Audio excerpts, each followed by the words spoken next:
नमस्कार बच्चों, मैं सुरेंद्र सहरावत अब एक नए तरीके से आपके सामने आ रहा हूं। बेटा, मैंने अपने इस चैनल का नाम थोड़ा सा चेंज किया है, यश क्लासेस बाई सुरेंद्र सहरावत। मैंने अपनी जो कोचिंग सेंटर का नाम लिखा है वो अपने बेटे यश के नाम पे लिखा है। उसमें भी एक स्पेशल है कि यश नाम मैंने बेटे का जो रखा था वो तो रखा था, लेकिन आगे चल के वो एक थोड़ा सा उसमें एक चेंज आया। वो कैसे आया? जैसे मैं अपने बेटे का नाम लिखता हूं यश, तो जब बेटी हुई तो उसके बाद इस नाम का एक यश का क्या बना?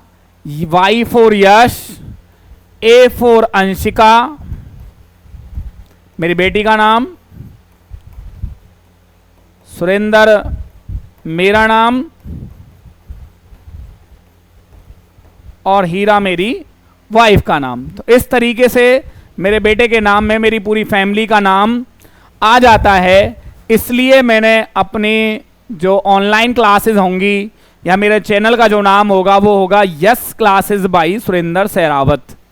मैंने एक लोगो रेडी किया है इसका, YC Yash classes Surendra Sehrawat, TGT maths, faculty of KCM group of schools from 2014 to till today. अभी तक मैं स्कूल में हूं और अभी शायद मेरा अभी वहां से कोई चेंज का या स्विच का कोई मूड नहीं है मेरा है। आज बेटा हमारा टॉपिक है class 10th chapter 4 quadratic equations, हमारे चैप्टर का नाम है। और मैं आपके सामने बेटा इसका एक इंट्रोडक्शन वीडियो लेके आ रहा हूं। देखते हैं कि इस चैप्टर के इंट्रोडक्शन वीडियो में क्या आता है। आपको यहां पे कुछ दिखाई दे रहा होगा, लाइक, सब्सक्राइब, शेयर, और ऊपर मेरे चैनल का नाम भी चल रहा होगा वीडियो में। यहां पे नहीं है, ऊपर, इससे ऊपर और थोड़ा सा है, yes classes by Surendra Sehrawat. तो देखते हैं बेटा ये चैप्टर क्या कहता है। Introduction of quadratic equations. पहले हम पढ़ते हैं क्वाड्रेटिक पॉलिनोमियल, जो हमने चैप्टर 2 में भी पढ़ा था बेटा इसके बारे में। A polynomial of the form ax square plus bx plus c where a b c are real numbers and a is not equal to 0।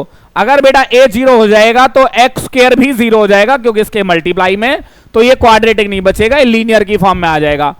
Is called a quadratic polynomial. Quadratic equation क्या है? अगर किसी भी quadratic polynomial के equal to में 0 आ जाए।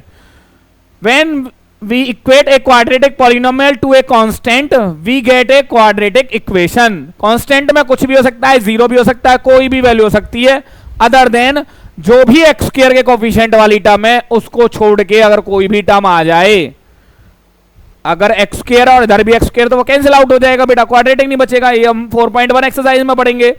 An equation of the form px equal to k where px is a polynomial of degree 2 and c is a constant, c हमारा constant number है, इज ए क्वाड्रेटिक इक्वेशन।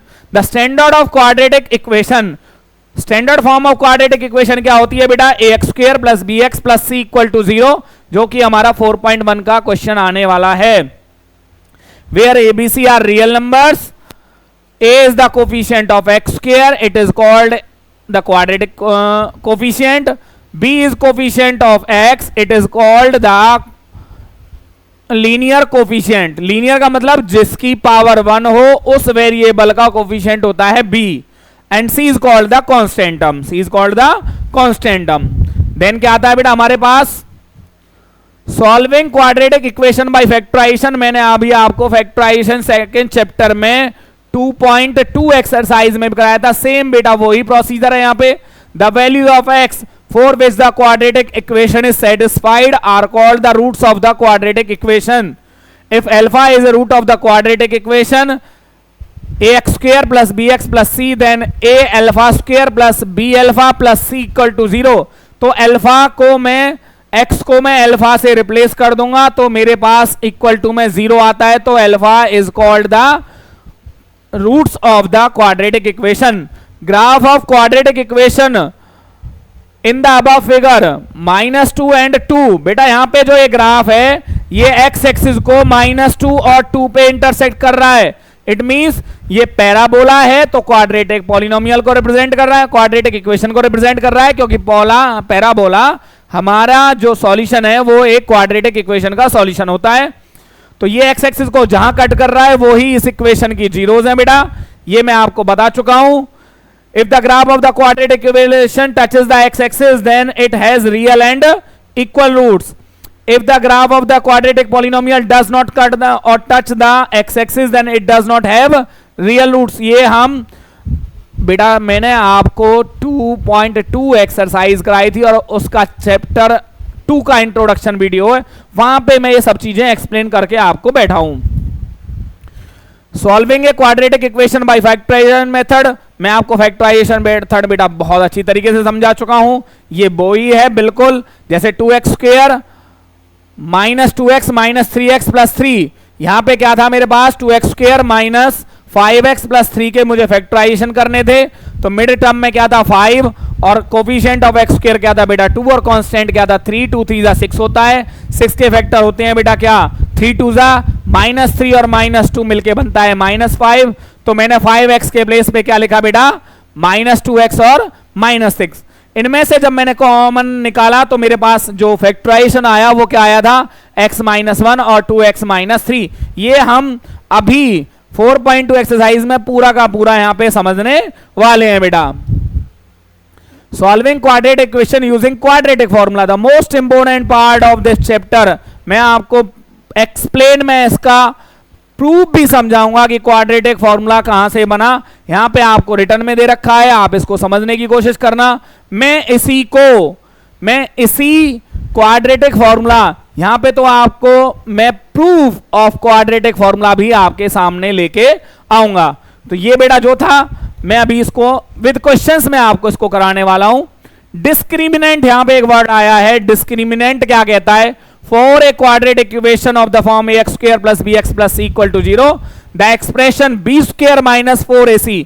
अगर मैं जो coefficient of x square है, coefficient of x है और constant term को मैं किस टाइप से लेता हूं b स्क्वायर माइनस 4ac की फॉर्म में लेता हूं, तो जब मुझे ये जो आंसर मिलेगा वो हमारा डिस्क्रिमिनेंट कहलाएगा और उसको डिनोट करते हैं बेटा d से of the quadratic equation. The discriminant determine the nature of roots. यहां पे डिस्क्रिमिनेंट की यूज नीड क्यों आई बेटा, डिस्क्रिमिनेंट जो होता है वो हमें बताता है कि भैया इस इक्वेशन के सॉल्यूशंस क्या होंगे, रियल और डिफरेंट होंगे, रियल और इक्वल होंगे, या वो इक्वेशन ही क्वाड्रेटिक है पर उसका कोई सॉल्यूशन पॉसिबल नहीं है। मान लीजिए पेपर में कोई क्वेश्चन आ जाए और आप क्या कहोगे सर इसके तो सॉल्यूशन ही नहीं आ रहे, तो उसको करने से पहले क्या करना होगा बेटा हमें नेचर ऑफ रूट्स पता करना होगा। और यहां पे नेचर ऑफ रूट्स क्या कहता है, if d is greater than 0, हम पहले क्या निकालेंगे इक्वेशन में से d का फॉर्मूला बना के b स्क्वायर माइनस 4ac की वैल्यू निकालेंगे। b स्क्वायर माइनस 4ac की वैल्यू डिसाइड करेगी कि भैया उसके नेचर ऑफ रूट्स क्या होंगे। अगर d 0 से बड़ा आता है, अगर d की वैल्यू 0 से बड़ी आती है, the equation has two distinct real root, distinct का मतलब है डिफरेंट रियल रूट्स। अगर d इक्वल टू 0 आता है तो equation have two real and equal roots. अगर d की वैल्यू नेगेटिव में आ रही है, the equation has no real roots, it means उसका फैक्टराइजेशन, उसका क्वाड्रेटिक फॉर्मूला, उसके हम रूट्स नहीं निकाल सकते बेटा। इसके बाद क्या होता है बेटा हमारे पास solving using quadratic formula when d is greater than 0। अभी जो मैंने आपको बताया था यहां पे एक एग्जांपल दे रखा है आपको, एक हमारे पास एक एग्जांपल है 2x square minus 7x plus 3। यहां पे a हमारा कितना है बेटा, यहां पे मेंशन कर दिया 2, b कितना है माइनस 7, c कितना है हमारे पास 3। जब b स्क्वायर माइनस 4ac में इसको पुट करेंगे तो हमारे पास आएगी d की value 25 which is greater than 0, क्योंकि 25 क्या एक पॉजिटिव नंबर है which is greater than 0। So this equation have two real and different roots, two real and different roots, और उसको इन्होंने क्या कर रखा है क्वाड्रेटिक फॉर्मूले से सॉल्व कर रखा है। मैं आपको प्रॉपर्ली एक क्वेश्चन में लेके आऊंगा। Solving quadratic equation when d is equal to 0, हमने यहां पे एक एग्जांपल लिया 3x square minus 2x plus 1/3। जब मैंने इसको सॉल्व किया तो बेटा d की वैल्यू क्या आई मेरे पास 0, तो यहां पे क्या होंगी two real and equal roots, two real and equal roots. तो आप चाहो तो मैं इन दोनों इक्वेशन में से जो भी हमने निकाला है, d हमारे पास 25 आया, तो बेटा मैं यहां पे क्या कर देता हूं, पहले देखता हूं इक्वेशन कौन सी थी 2x square minus 7x plus 3, 2x square minus 7x plus 3 here. अभी बेटा हमने d कितना निकाला था, d is equal to 25, so two real and real and different.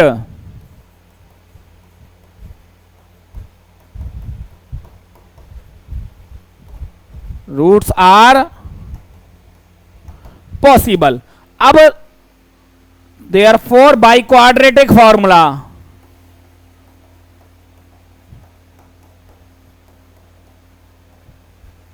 अब मैं यहां पे आपको क्वाड्रेटिक फॉर्मूला अच्छी तरीके से एक्सप्लेन कर देता हूं। एक्स की वैल्यू कैसे आएगी बेटा, minus b plus minus under root d upon में 2a। बी हमारे पास क्या था बेटा, कोफिशिएंट ऑफ एक्स जो होता है उसको हम बी बोलते हैं, तो माइनस, ये ऑलरेडी माइनस में है, plus minus under root d हमारा 25 आया था बेटा अभी कैलकुलेशन से, अपॉन में 2a। a कितना है मेरे पास 2। फ्रेंड आपको यहां पे क्लियरली दिखाई दे रहा होगा, माइनस माइनस हो गया बेटा प्लस 7, 25 का रूट होता है बेटा 5, अपॉन में 2 2 जा हो गया 4। तो यहां पे मैंने क्या लिखा, आइदर एक x की वैल्यू क्या आएगी 7 प्लस 5/4, और एक x की वैल्यू क्या आएगी बेटा 7 माइनस 5/4। तो हमारे पास यहां पे क्या आ रहा है, x की वैल्यू 12/4 का मतलब होता है 3, और यहां पे बेटा 2/4, 2/4 की वैल्यू क्या आएगी बेटा 1/2, क्या आएगी बेटा 1/2। तो ये हमारा है क्वाड्रेटिक फॉर्मूला। और अगर हमने जो दूसरी इक्वेशन थी हमारे पास, दूसरी इक्वेशन क्या थी बेटा, 3x square minus 2x plus 1/3, 3x square minus 2x plus 1/3। यहां पे मैं क्या करूंगा बेटा, सबसे पहले मैं इस इक्वेशन को विदाउट फ्रैक्शन करने वाला हूं, तो 3 मेरा एलसीएम आ जाएगा, 3 3 9x square minus 6x plus 1 equal to 0। Then क्या होगा बेटा, 9x square minus 6x plus 1 equal to 0 into 3 हो जाएगा, 9x square minus 6x plus 1 equal to हो गया 0। यहां पे d हमारा जो आ रहा था, चलो यहां पे d निकाल के दिखा देता हूं मैं आपको। d क्या होता है बेटा, b square minus 4ac। b क्या होता है, coefficient of x which is equal to -6 into 4 into a into 1, 36 minus 36 which is equal to 0।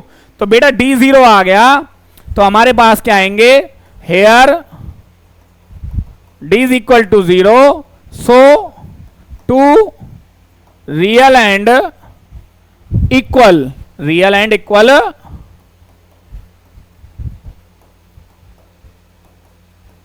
Roots are possible. Therefore x का फॉर्मूला क्या लगेगा बेटा, minus b/2a, x equal to, क्योंकि d 0 है तो 0 का रूट निकाल के हमें मिलेगा 0, तो हमारे पास क्या आया बेटा, b कितना था हमारे पास -6, 2a कितना है बेटा मेरे पास 19, 6/18 विच इज इक्वल टू 1/3। तो यहां पे जो दोनों रूट्स होंगे वो मेरे 1/3 होंगे बेटा, क्या होंगे वो 1/3। x के जो दोनों आंसर होंगे वो 1/3 ही निकल के आएंगे। तो ये क्या था बेटा, जब हम क्वाड्रेटिक फॉर्मूला में d इज इक्वल टू 0 होता है तो इस तरीके से हम d निकालते हैं और फिर ये हमारा क्वाड्रेटिक फॉर्मूला लगता है बेटा। देन क्या है हमारे पास, solving quadratic equation when d is less than 0। जब भी हमारा d लेस देन 0 आ जाता है तो बेटा हम क्या करेंगे, हम कह देंगे भैया here roots are not possible, और उसके बाद उसका कोई फर्दर सॉल्यूशन नहीं होगा। Graph representing of a quadratic equation, यहां आपको दिखाई दे रहा है बेटा, हमारे पास एक इक्वेशन है एक्स स्क्वायर प्लस में 5x प्लस 6 इक्वल टू 0। इसके रूट्स हैं जी -2 और -3। यहां पे आपको क्लियरली दिखाई दे रहा होगा, ये हमारी x एक्सिस है, ये हमारी y एक्सिस है, तो ये हमारे -2 और -3 पे क्या कर रहे हैं, ये दोनों इंटरसेक्ट कर रहा है ग्राफ। तो ये हमारे 2 रूट्स हैं, और ये क्या हो रहा है बेटा, अगर a की वैल्यू मैं आपको ये सेकेंड चैप्टर में सिखा चुका हूं, अगर क्वाड्रेटिक पॉलिनोमियल या क्वाड्रेटिक इक्वेशन में एक्स स्क्वायर का कोफिशिएंट पॉजिटिव होता है तो पैराबोला होता है ओपन अपवर्ड्स, और अगर a होता है लेस देन तो हमारा पैराबोला होता है डाउनवर्ड्स ओपन। ओके स्टूडेंट्स, ये हम कुछ डिस्कस कर चुके हैं पिछले चैप्टर में भी। यहां तीनों हैं बेटा, ये अपवर्ड्स है, ये इक्वल रूट्स हैं इसलिए इसको एक बार टच करेगा, 2 डिफरेंट रूट्स हैं तो 2 बार इंटरसेक्ट करेगा यहां पे, और अगर ये इसको टच नहीं कर रहा है इट मींस इसके रूट्स पॉसिबल नहीं है बेटा, इसके रूट्स नहीं है। ये सब चीजें यहां पे है। Nature of graph of different values of D, if D is less greater than 0 the parabola cuts the x-axis at exactly 2 distinct points, the roots are distinct, this case is shown in the above figure। ये हमारे बेटा below है, यहाँ पे ऊपर था, मैंने इसको चेंज कर दिया है। In the figure number 1 the roots are distinct, the case is shown in the figure number 1 where the quadratic polynomial cuts the x-axis at 2 distinct points, if d is greater than equal to 0 the parabola just touches the x-axis at one point and rest of the parabola lies above or below the x-axis, in this case the roots are equal। the case as shown in the above figure in C where the quadratic polynomial neither cuts or touches the x-axis, तो इसके भैया कोई zero नहीं होंगे हमारे पास। और उसके बाद क्या आता है बेटा, formation of a quadratic equation from its roots. हमने बेटा आपको 2.2 एक्सरसाइज में मैंने अल्फा और बीटा से मैंने आपको ये फॉर्मूला वहां पे डिस्कस किया था, x square minus alpha plus beta into x plus में अल्फा बीटा। ये मैं आपको पहले ही एक्सप्लेन कर चुका हूं। आप यहां से इस वीडियो को पॉज करके यहां से इसको पढ़ भी सकते हैं भैया। सम ऑफ जीरोस क्या होगा और प्रोडक्ट ऑफ जीरोस क्या होगा। यहां पे आप क्या कर सकते हो बेटा, मैंने आपको एक एक्स्ट्रा सम्स ऑफ चैप्टर 2 में बेटा एक्स्ट्रा सम्स के नाम से मैंने वीडियो डाल रखी है, आप वहां से इस चीज को आप समझ सकते हो बेटा। देन क्या कहता है, sum and product of roots of a quadratic equation, ये भी हम चैप्टर 2 में पढ़ चुके हैं। अल्फा प्लस बीटा का फॉर्मूला होता है बेटा माइनस बी बाई ए और अल्फा बीटा का वैल्यू फॉर्मूला होता है सी बाई ए। ये चीजें हम ऑलरेडी यहां पे एक्सप्लेन कर चुके हैं। इसी के साथ बेटा हमारा क्या होता है यहां पे, introduction of chapter 4 quadratic polynomial हमारा यहां पे एक्सप्लेन हो जाता है। कुछ फैक्ट्स आप वीडियो में जो मैंने बताए हैं वो आप रेफर करेंगे इंट्रोडक्शन ऑफ चैप्टर 2। कौन सा बेटा, बिफोर दिस आपको क्या करना होगा, इंट्रोडक्शन वीडियो है मेरा